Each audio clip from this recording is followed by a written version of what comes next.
तो चलिए बढ़ते हैं आज की कहानी की ओर।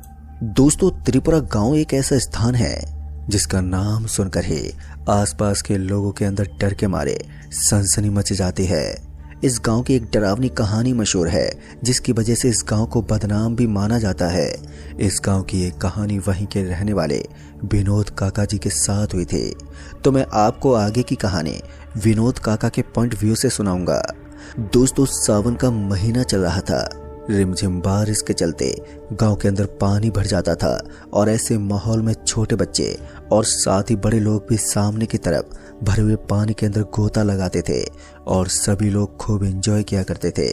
लेकिन पिछले 3 दिनों में गांव के अंदर 2 बच्चों की लाशें मिल चुकी थी और सबसे बड़ी रहस्य की बात तो ये थी कि वो दोनों ही लाशें उस गांव की सीमा पर मिली थी, जहां पर एक बहुत ही लंबी दूरी में झाड़ियों से बना हुआ काकड़ फैला हुआ था। वहां पर एक अकेले इंसान का जाना खतरे से भी खाली नहीं था। लेकिन बच्चों के मन में खेल कूद का जो स्वभाव होता है, उसी की वजह से उन दोनों को मौत के घाट उतरना पड़ा। खैर, मेरा खेत इसी काकड़ से होता हुआ आगे की तरफ पड़ता था और ऐसी हालत में मेरा वहां पर आना जाना लगा रहता था। लेकिन मुझे कभी भी उस रास्ते में डर महसूस ही नहीं हुआ। मगर इन 2 दिनों के अंदर आते जाते हुए मुझे भी वहां पर काफी अजीब सा लग रहा था। ये उस शाम की बात है जब उन बच्चों को मरे हुए 4 दिन बीत चुके थे और मैं रात को अपने खेत की तरफ निकला था, क्योंकि हमारे सारे जानवर आज घर नहीं आए थे। कुछ बकरी और भैंस रास्ते में रह गए थे। काफी बार ऐसा होता था जब मैं उनको लाने के लिए निकल जाता था और वहां पर एक कच्चा रास्ता भी बना हुआ था। उस रास्ते को वो काकड़ पूरी तरह से घेर कर रखता था। उसके दोनों तरफ दूर दूर तक कुछ भी नजर नहीं आता था। उसकी गहराई इतनी ज्यादा थी कि पानी की बूंदें भी उसके अंदर ना टपक सके। अभी मैं उसके अंदर ही चल रहा था कि तभी मुझे ऐसा लगा जैसे कोई स्कूटर मेरे पीछे आ रहा है। दोस्तों, उस दौर में बाइक वगैरह का चलन इतना ज्यादा नहीं था। महज कुछ अमीर लोगों के पास ही स्कूटर जैसी कुछ सुविधाएं हुआ करती थी। इसलिए मैं जैसे पीछे मुड़ा तो मुझे वहां पर कोई चीज नजर ही नहीं आ रही थी। ऊपर से हमारे गांव में किसी भी आदमी के पास स्कूटर नहीं था, तो ऐसे में मेरा थोड़ा हैरान हो जाना कोई बड़ी बात नहीं थी। फिर मैंने एक लंबी सांस ली और उसके बाद चुपचाप अपने खेत की तरफ बढ़ने लगा।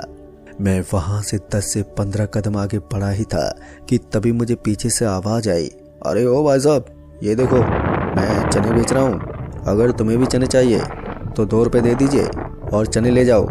वैसे तो इस तरह से चने बेचने वाले लोगों की कमी नहीं थी यहाँ पर, लेकिन जब मैंने उस आदमी को इतनी रात को चने बेचते हुए देखा था तो मैं हैरान ही हो गया, क्योंकि मैंने आज से पहले किसी भी आदमी को इतनी रात को इस तरह मजदूरी करते हुए नहीं देखा था। उसके पास स्कूटर भी था और उसके ऊपर सफेद रंग की पोटली रखी हुई थी और उस वक्त किसी आदमी के पास स्कूटर होना कोई छोटी बात नहीं होती थी। इसलिए एक बार के लिए मैं उस आदमी के ऊपर से नीचे तक देखता ही रह गया। इससे पहले कि वो मेरे पास आ पाता, मैंने उस आदमी से कहा, भाई साहब, मैं थोड़ी देर के बाद आता हूँ, अभी मुझे अपने खेत में जाना है। इतना सुनते उस आदमी ने कहा, तुम्हारा खेत यहाँ से कितनी दूर है? तो मैंने उस आदमी को बताया कि मेरे खेत में जाने के लिए यहाँ से करीब 15 मिनट का समय लगता है। तो उस आदमी ने कहा, चिंता मत करो, मैं तुम्हें अपने स्कूटर पर वहां तक छोड़ दूंगा।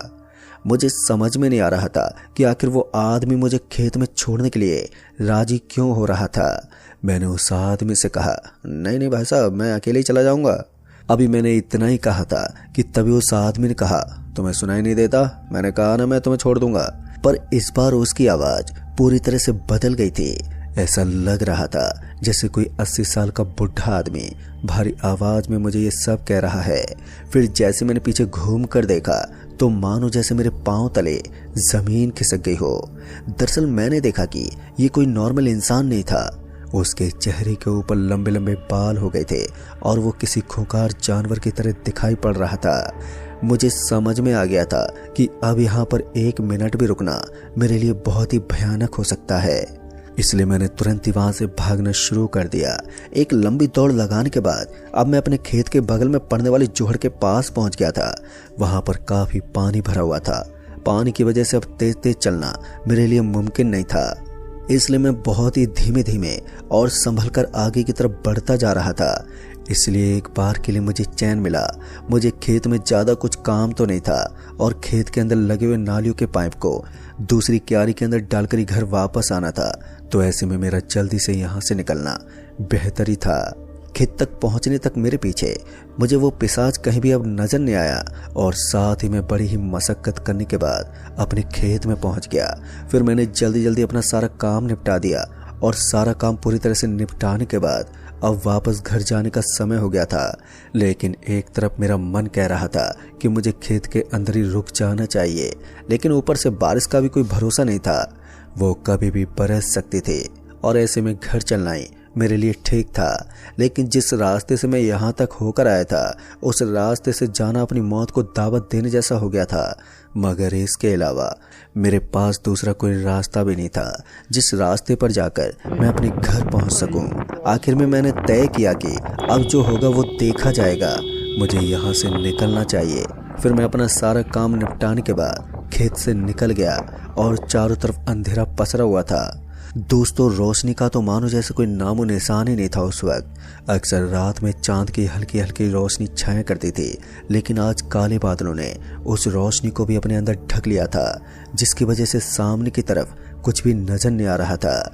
मेरे हाथ में उस जमाने में रहने वाला लालटेन जरूर था, लेकिन उस लालटेन की रोशनी ज़्यादा देर तक काम नहीं आने वाली थी। फिर जब मैं बिल्कुल उसी जगह पर पहुंच गया था जहां पर पिछली बार मेरा सामना उस पिशाच से हुआ था, तो इस बार वहां पर खामोशी और सन्नाटे के अलावा कोई छोटा मोटा जानवर भी मुझे नजर नहीं आया।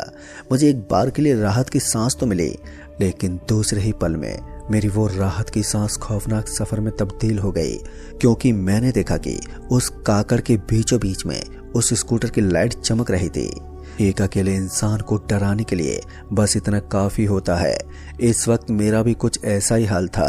मैं डरा सहमा हुआ था। इससे पहले कि मैं कुछ कर पाता कि फिर से मुझे अपने पीछे की तरफ से वही आवाज आई, अरे ओ बाबू साहब, जरा चने तो ले जाइए। इस बार मानो मेरे शरीर में 440 वोल्ट का झटका लगा था। मेरा पूरा शरीर सुन्न पड़ गया था। डर के मारे अब मेरी हालत भी खराब होने लगी थी। पर इससे पहले कि मैं पीछे पलटकर देख पाता कि किसी ने मेरे कंधे पर हाथ रख दिया। वो हाथ इतना ज़्यादा ठंडा था कि मेरे दांत कटकटाने लगे। मैं समझ गया था कि ये एक जिंदा लाश है जो मुझे कभी भी मौत के घाट उतार सकती है। इसलिए मैंने सबसे पहले हिम्मत जुटाई और फिर सरपट वहां से भागने लगा। दोस्तों, उस कच्ची सड़क के ऊपर जैसे मैं अपने पैरों को पटकता तो मेरे पैरों में एक ना एक पत्थर जाकर धंस जाता और इसी तरह काफी देर तक भागने के बाद मेरे दोनों पांव खून से रंग गए। खून इस कदर बढ़ गया कि मेरी चप्पल भी अब खून से लाल हो गई थी। भागते भागते मैं एक ऐसी जगह पर पहुंच गया जिस जगह के बारे में मुझे खुद नहीं मालूम था कि आखिर मैं किस जगह पर आ गया हूं। वैसे तो मैं अपने इलाके के चप्पा चप्पा को जानता था, लेकिन इस वक्त मैं जिस जगह पर था वो सच में मुझे कंफ्यूज कर रही थी। चारों तरफ मुझे खाली स्थान पड़ा हुआ दिखाई दे रहा था। तभी मुझे याद आया कि ये वही शमशान घाट है जो हमारे गांव से 1.5 किलोमीटर आगे पड़ता था और मैं गलती से उस शमशान घाट की धरती पर पहुंच गया। मैं आपको बता दूं कि इस शमशान घाट को डर की दूसरी जगह भी बताया जाता था। एक मुसीबत खत्म नहीं हुई थी कि दूसरी मुसीबत मेरे गले पड़ गई थी।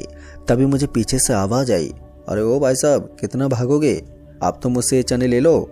इस बार मुझे थोड़ा गुस्सा आ गया और मैंने उस आदमी से कहा, यार मैंने तुम्हारा क्या बिगाड़ा है, तुम मेरे पीछे क्यों पड़े हो।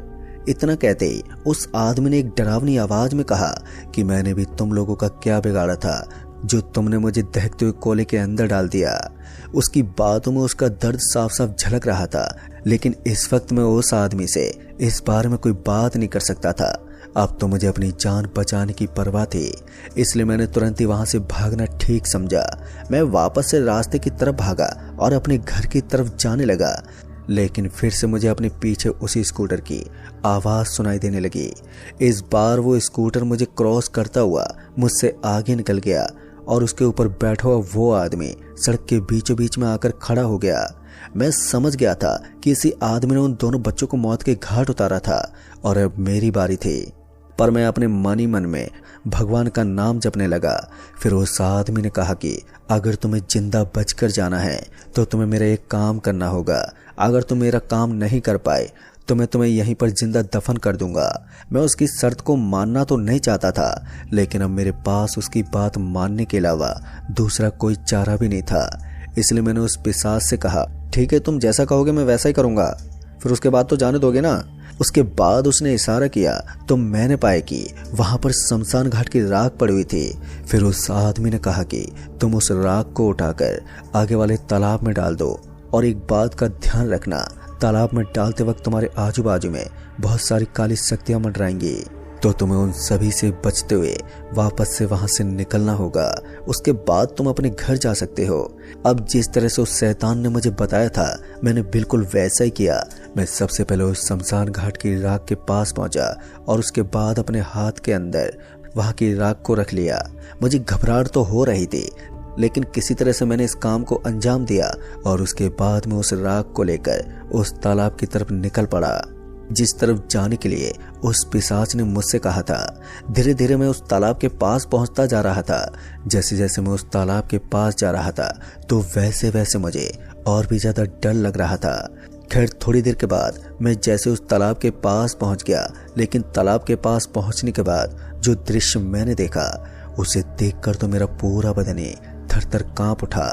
दरअसल मैंने देखा कि मुझे उस तालाब के आजू बाजू में सैकड़ों की तादाद में लोग खड़े हुए नजर आ रहे थे, और उन सभी सैकड़ों लोगों के अंदर सबसे भयानक बात ये थी कि उन सारे के सारे लोगों के पैर पीछे की तरफ घूमे हुए थे। और ये सब देखने के बाद ये पता लगाना बहुत ही आसान था कि ये सभी के सभी पिशाच हैं।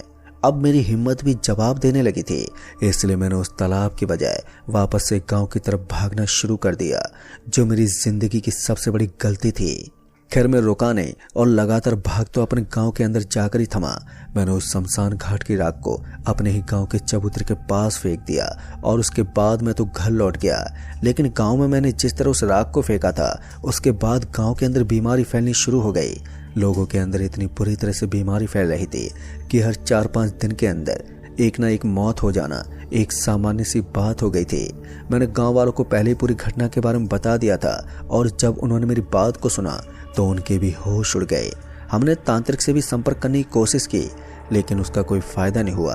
तभी तांत्रिक ने बताया कि अब ये राख आपके गांव को बर्बादी की आखिरी स्टेज पर लेकर जा चुकी है। अब हमारे गांव में करीबन 13 जवान बच्चों की मौत हो गई थी, और उन 13 जवान बच्चों की मौत का कारण मैं खुद ही था। अगर उस दिन मैं उस राख को लेकर अपने गांव नहीं आता तो शायद ये भयानक सिलसिला आरंभ नहीं होता। फिर उसके बाद मैंने तो उस गांव को ही छोड़ दिया, लेकिन वो गांव शमशान घाट बन गया, क्योंकि धीरे धीरे उन सभी लोगों ने उस गांव को छोड़ना शुरू कर दिया जिनके साथ अजीबोगरीब हादसे होते थे।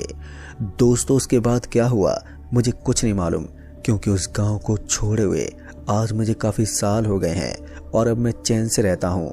हालांकि उस घटना के बाद मुझे भी लगभग 15 दिन तक तेज बुखार रहा था, मगर अब मेरी जिंदगी वापस से नॉर्मल हो चुकी है। तो दोस्तों इस कहानी में बस इतना ही।